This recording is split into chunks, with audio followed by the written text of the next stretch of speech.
Salut YouTube! Aujourd'hui, on va tester du matériel. Ça va changer des challenges et des définitions. Et surtout que j'ai pas eu le temps de finir la vidéo sur l'anatomie, mais ça, c'est un autre problème. Surtout que cette vidéo a été tournée après Noël, du coup, c'est vraiment le bon moment pour pouvoir tester du matériel. En parlant de matériel, le test d'aujourd'hui, ce sera des Faber-Castell. Et plus précisément, des Faber-Castell Aquarellab. Ce qui veut dire que c'est le retour de la caméra et normalement c'est mieux parce que je peux zoomer. Oui, il m'en faut peu pour apprécier une nouvelle caméra. Mais je me suis confrontée à un petit problème, c'est le temps breton. Il a fait que pleuvoir cette semaine et du coup j'ai dû filmer la vidéo sur plusieurs jours. Car oui, je suis filmée par ma fenêtre, c'est ma seule source de lumière qui est de face, du coup qui me permet de pas avoir d'ombre. Du coup je vais faire avec. La première chose que je fais avant de tester un matériel, c'est de lire la notice, parce que ça paraît pas comme ça, mais il y a des choses vachement intéressantes de noter dedans. Et Faber-Castell en fait partie, ils expliquent déjà un peu comment marche leur matériel. Bon, faut pas faire bac+5 pour comprendre que des crayons aquarellables, c'est des crayons qui réagissent à l'eau. Mais ce qui est intéressant dans la notice à lire, c'est que par exemple, ils parlent de la technique du sel, qu'on peut l'utiliser avec leurs crayons.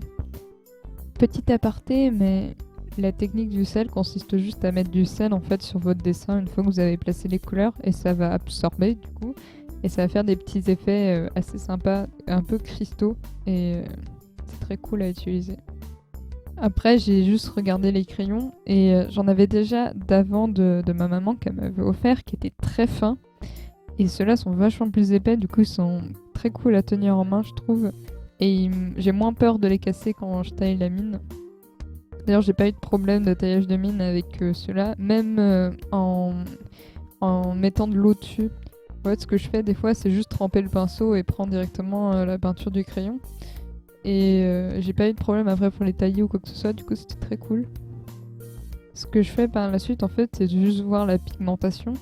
Du coup, en crayon de couleur, parce que ça reste des crayons de couleur malgré tout, et en aquarelle, du coup, une fois qu'ils sont mouillés. J'ai eu un petit problème avec mon pinceau réservoir, il est très mauvais et du coup je suis repassée avec un pinceau normal. Pour la pigmentation, je trouve ça correct. Après, je suis pas une grande utilisatrice de crayons aquarellables parce que je suis pas très à l'aise avec le médium, même si je trouve qu'ils sont très utiles quand il s'agit de faire du dessin d'observation ou d'extérieur, où du coup vous avez juste votre set de crayons. Et c'est plus transportable que votre palette, même s'il y a des petites palettes, par exemple la petite palette Winsor & Newton Aquarellab qui est vraiment facile à transporter. Mais c'est vrai que ça peut être vachement pratique pour ça. Par la suite, en fait, je vais tester l'aquarelle sur des crayons d'ancrage. Normalement, tous ceux que j'ai pris résistent bien à l'eau. Dedans, il y a Unipen, il y a Copic, il y a Staedtler et il y a Micron. J'ai pas eu de problème, surtout avec le micron, parce que c'est des microns colorés, du coup là-dessus j'ai eu aucun souci. Et ce qui m'embête, c'est que des fois il reste un peu des traces du crayon et que j'arrive pas à les. Même en diluant avec l'eau, ça ne part pas, il reste quand même des traces, ça m'embête. Du coup, faut y aller doucement en fait avec le crayon et éviter de forcer comme une bourrine en espérant tout diluer sur la longueur. Mais autrement, c'est plutôt cool. Du coup, ce que je vais faire après, c'est juste dessiner deux petits personnages pour tester les couleurs. Premièrement, ce que je vais faire en fait, c'est prendre un pinceau et l'humidifier et prendre en fait juste le crayon et prendre la couleur du crayon. Du coup, ça marche très bien et les pigments sont moins forts, mais ça fait le travail. Ce que j'ai testé après, c'est en gardant le dessin mouillé, dessiner quand même sur le dessin avec le crayon lui-même. Du coup, là, ça me pose plus de problèmes parce qu'en fait, vous pouvez pas diluer après. Du coup, il restera les traces du crayon. Et après, grossièrement, en fait, je vais aller juste mettre plein de traces de crayons diverses et je vais voir comment réagissent les couleurs. Du coup, elles se mélangent bien. Ce qui est pas trop surprenant de Faber-Castell. Après, en fait, ce que je vais faire, c'est juste faire des petits croquis pour après vous présenter un dessin complet, parce que là, c'est juste des croquis bordel, en fait, pour tester. La girafe est immonde.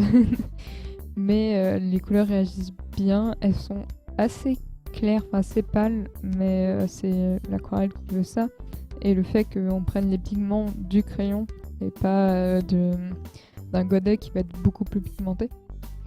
Par la suite, en fait, je vais faire un dessin global pour vraiment tester les crayons sur un vrai dessin en fait où je vais m'appliquer.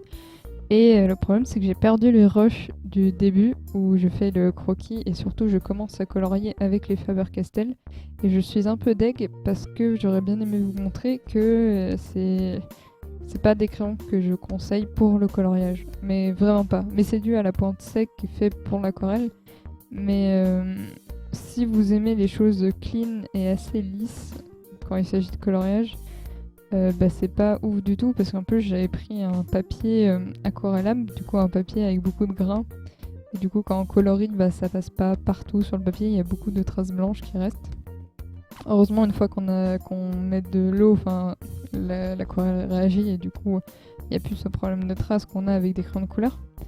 Mais c'est vrai que j'ai eu beaucoup de mal à avoir des pigments forts. Du coup, j'ai dû utiliser ma palette Winsor & Newton où dedans il y a un bleu, un peu bleu roi. Et du coup, c'est comme ça qu'on peut faire le fond et accentuer le sombre. Même s'il y a quand même un noir et un brun dans la palette Faber-Castell qui permet quand même d'avoir un fond assez sombre. Du coup, oui, je suis partie sur un petit bateau en mer parce qu'il y avait beaucoup de bleu sur la palette et je me sentais pas de faire l'autre petit croquis. Et j'en suis plutôt contente. Je suis pas très à l'aise avec le médium de base, du coup j'étais plutôt satisfaite du résultat final. Pour ce qui s'agit de l'écume, ça n'a pas été fait avec des Faber-Castell. J'ai essayé de voir comment le blanc pouvait blender et tout ça et je préfère largement utiliser de la peinture blanche ou des Posca pour passer à du blanc et faire des transitions plutôt qu'utiliser les crayons blancs. J'ai jamais trop eu l'utilité des crayons blancs.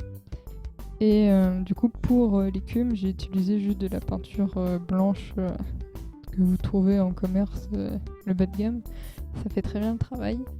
Et pour ce qui s'agit du reste, tout est Faber-Castell, à part du coup le bleu roi où du coup ça vient de ma palette.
En conclusion, ce sont de bons crayons aquarellables.